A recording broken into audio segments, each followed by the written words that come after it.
Okay, we are going to see spot of the lower limb. This one is the femoral artery, and it is the continuation of external iliac artery and continues downward as popliteal artery in the popliteal fossa. Next one.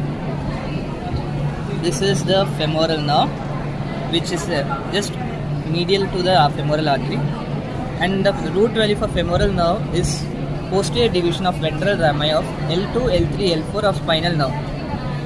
Medial to that we can find the femoral vein, and more medial to it we can find the great saphenous vein. So the great saphenous vein is also known as long saphenous vein, and it drains into the femoral vein here up to the superior region. Next, this is the sartorius muscle, and it shares insertion with the two more muscles, which is GST, gracilis and semitendinosus, in the tibial bone. Okay. Next one is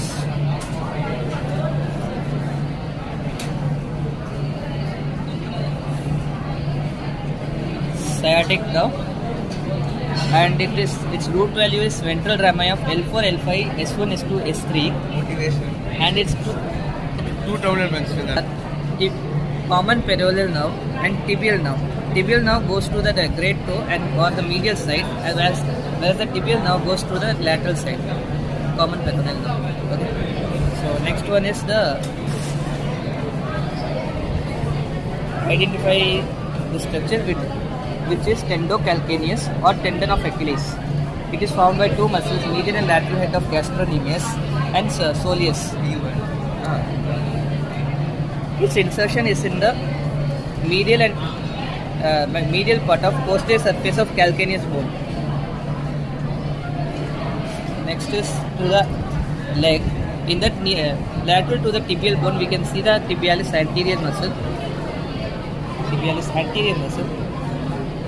So the nerve supply is deep peroneal nerve, which you can see here.